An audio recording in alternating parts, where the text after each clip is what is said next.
कृष्ण हरे हरे, हरे राम, राम राम हरे हरे। सो भक्ति Rasamrita Sindhu nectar of devotion, हम लोग इस पे परसों डिस्कशन चालू किए थे और इसका जो है प्रीफेस, आई थिंक प्रीफेस हम लोग चर्चा किए थे, जिसमें शिला रूप सनातन गोस्वामी, सड़ गोस्वामी का जो है प्रीफेस करना है आज। इसके पूर्व डेडिकेशन में शिला प्रभुपाद जी षड गोस्वामियों का वंदना करते हो। नाना शास्त्र विचारणाय का निपुणो सद्धर्म संस्थापनो वंदे रूप सनातनो श्री रघुजगो श्री जीव गोपालको। उसको उनको वंदना करते, प्रणाम करते हैं। क्लासिक प्रीफेस चालू कर। The nectar of devotion is a summary study of Bhakti Rasamrita Sindhu which was written in Sanskrit by Srila Rupa Goswami Prabhupada.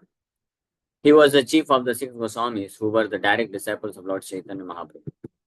When he first met Lord Chaitanya, Srila Rupa Goswami Prabhupada was engaged as a minister in the Muhammad government of Bengal. He and his brother Sanatan were then named Dabir Khas and Sakar Malik respectively, and they held responsible posts as ministers of Nawab Hussain Shah.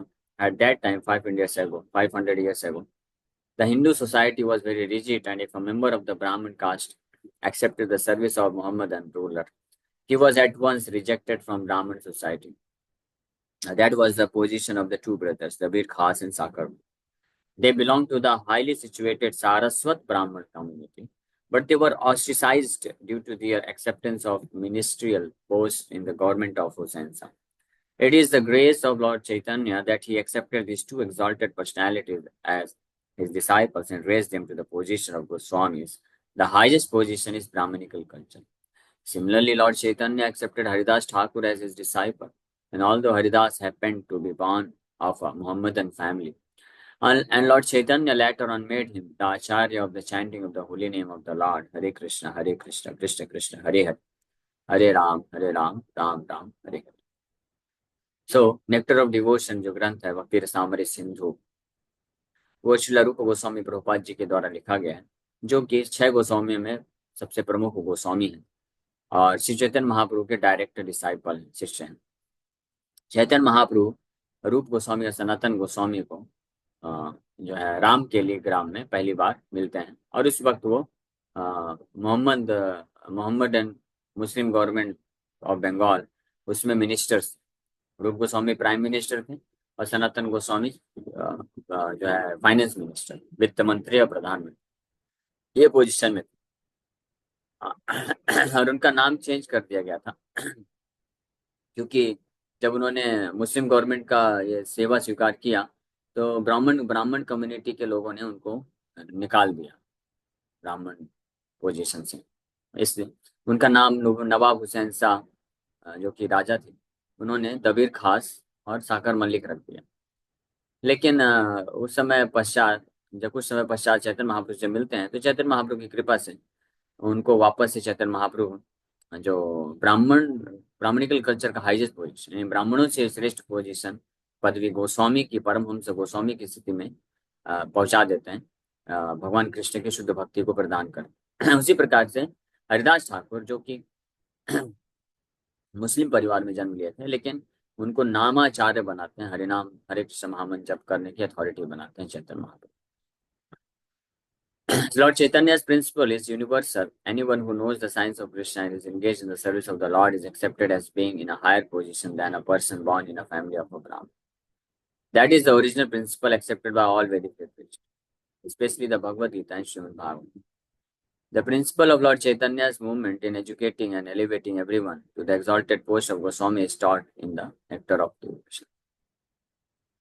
तो श्री चैतन्य महाप्रभु का जो principal है, सिद्धांत है, जिसके द्वारा कोई भी व्यक्ति कैसी भी स्थिति में क्यों ना, कैसा भी उसको जन्म हो, चंडाल परिवार में भी क्यों ना जन्म लिया हो, उसको ब्राह्मण के भी ऊपर परमहंस गोस्वामी की स्थिति में पहुंचाया जा सकता है।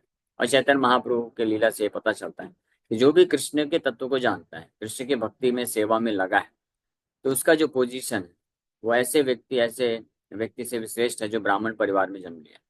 ब्राह्मण परिवार में भी जो सबसे हाई क्लास ब्राह्मण परिवार में जन्म लिया हुआ कोई व्यक्ति है, उससे भी ज्यादा योग्य व्यक्ति वो व्यक्ति बन जाता है, भले ही उसका जन्म कैसी भी परिस्थिति में क्यों ना हुआ हो, अगर वो कृष्ण तत्व को जानता है और कृष्ण की शुद्ध प्रेममय सेवा में लग जाता है।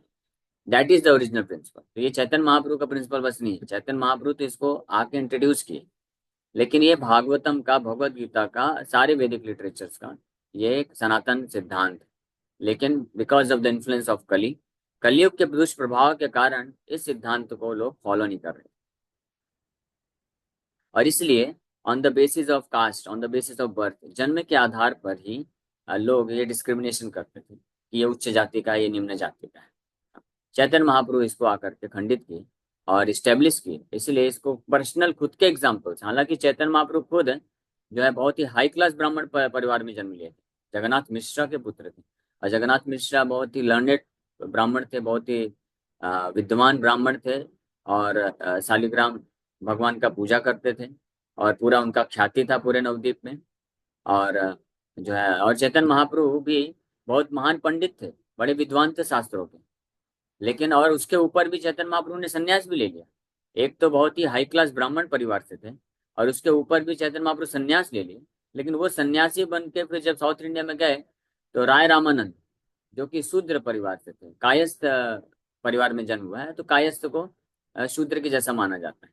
तो शूद्र परिवार में, और दूसरा गृहस्थ है, और वो भी गवर्नमेंट के पोस्ट में है।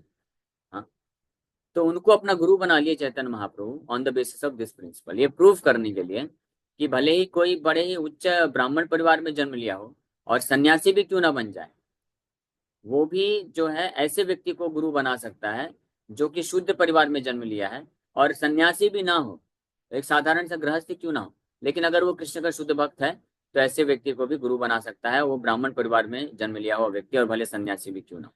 तो चैतन्य महाप्रभु इस प्रिंसिपल को स्थापित करने के लिए खुद राय रामानंद को अपना गुरु बना लेते हैं, और उनसे प्रश्न पूछते हैं और राय रामानंद उत्तर देते हैं।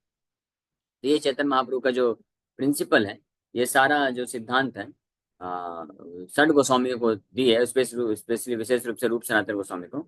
और इन्हीं सिद्धांतों का वर्णन इस ग्रंथ नेक्टर ऑफ डिवोशन में किया जाएगा। भक्ति रसामृत सिंधु में इन्हीं सिद्धांतों का वर्णन होगा।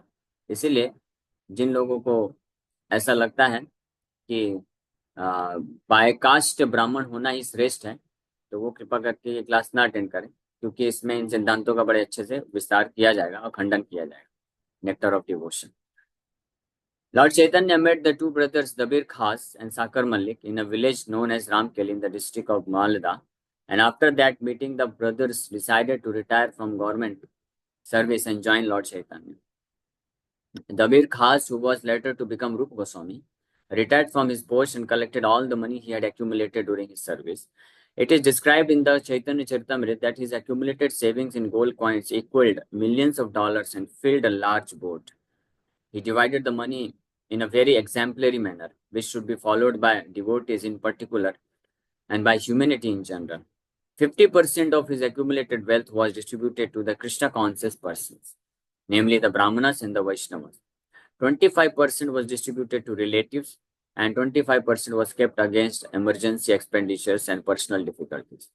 Later on, when Sakar Malik also proposed to retire, the Nawab was very much agitated and put him into jail.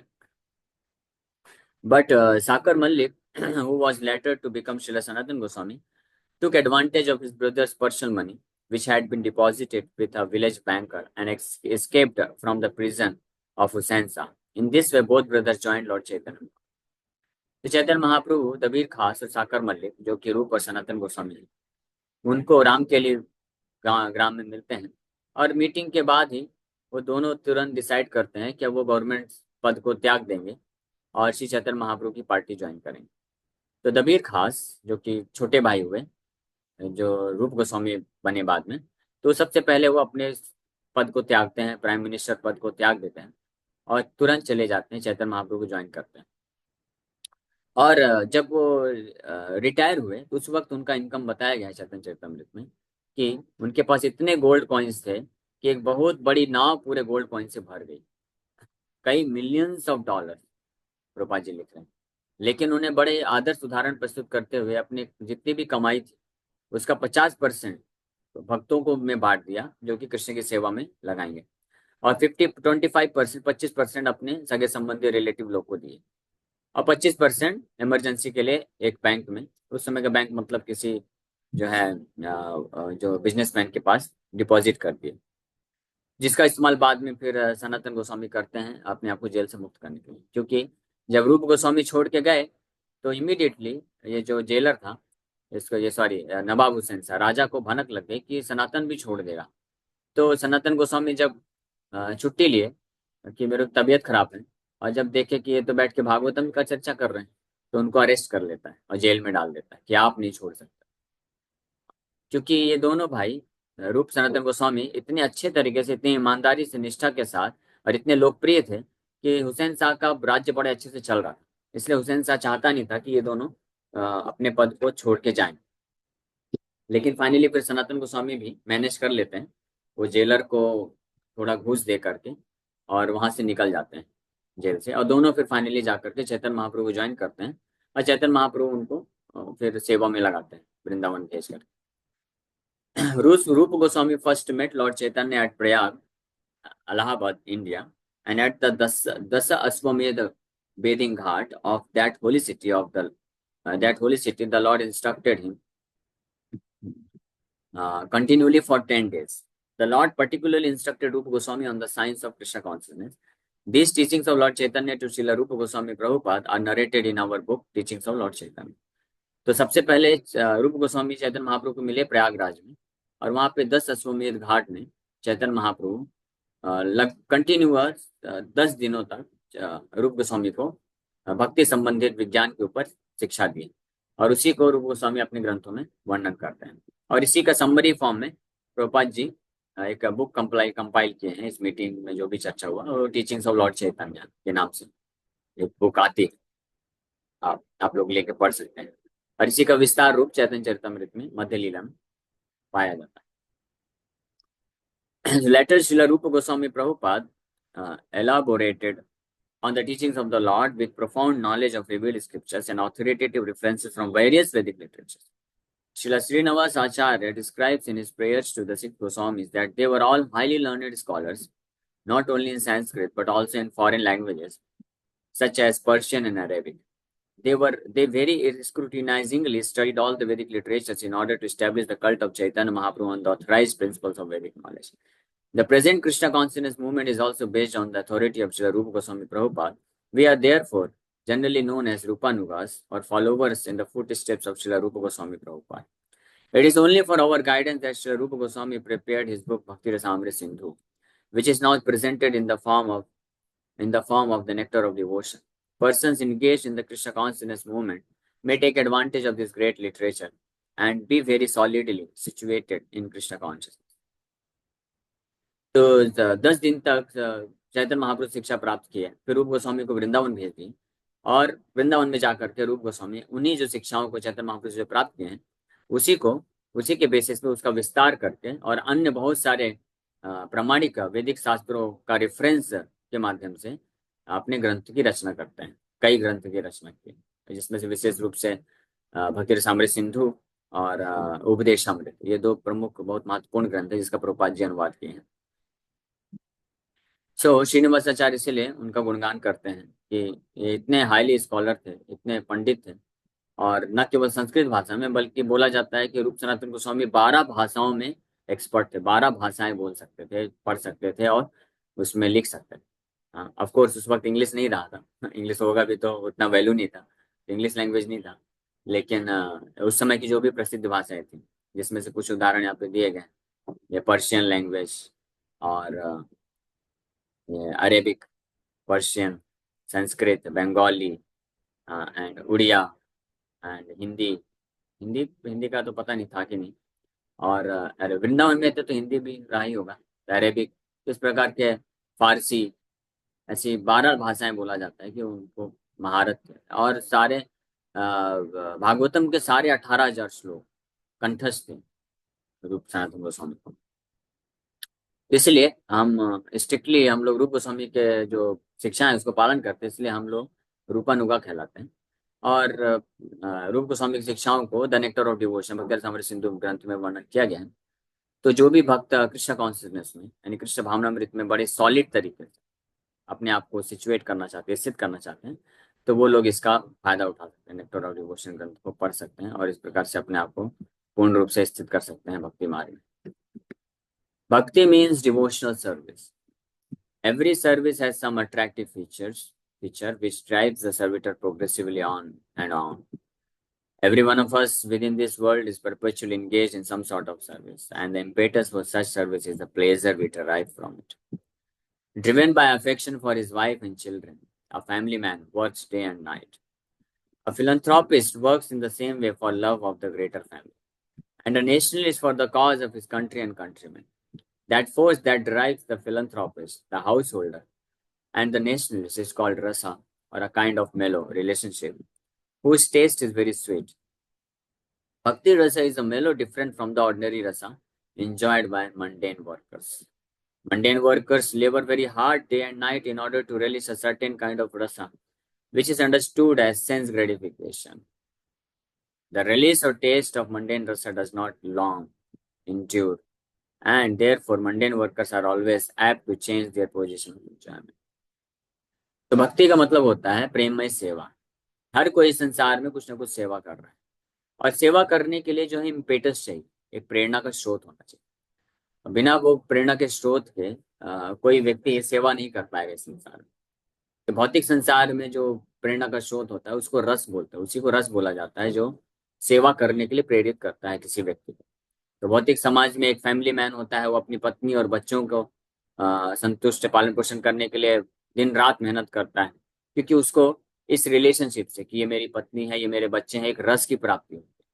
उसी प्रकार से एक जो समाज सेवी होता है वो भी समाज के प्रति या लोक मानवता की सेवा करने के प्रति एक रस उसको प्राप्त होता है, इसलिए वो समाज सेवा दिन रात करता रहता है।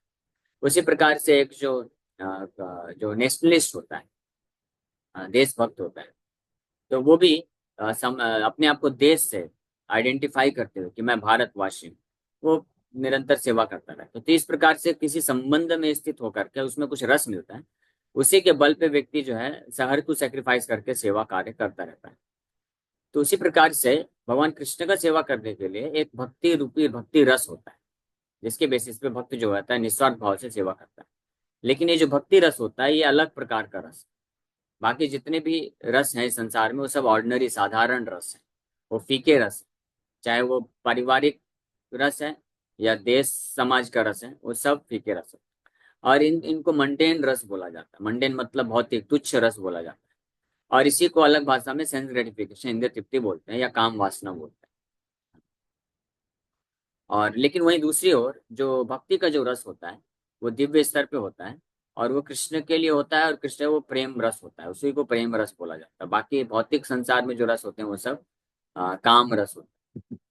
A businessman is not satisfied by working the whole week.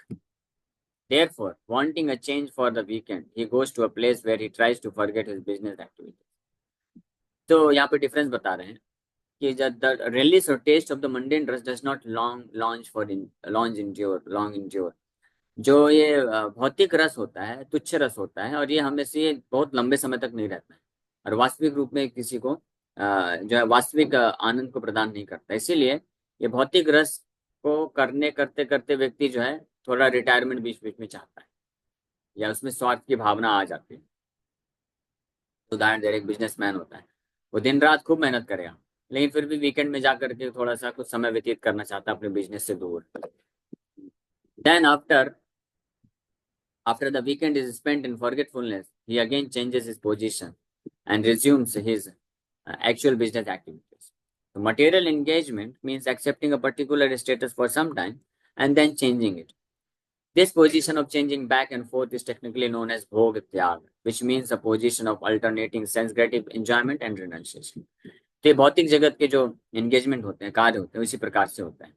कुछ समय के लिए वो कुछ आनंद देते हैं, फिर वही जो कार्य होता है वो दुख देता है। तो इसीलिए भौतिक संसार में जो भौतिक रस जो होता है उसमें व्यक्ति कुछ समय के लिए भोग करता है, फिर कुछ समय के लिए उसको त्यागना पड़ता है। तो त्याग, तो इसे भोग त्याग इस प्रकार से चलता रहता है।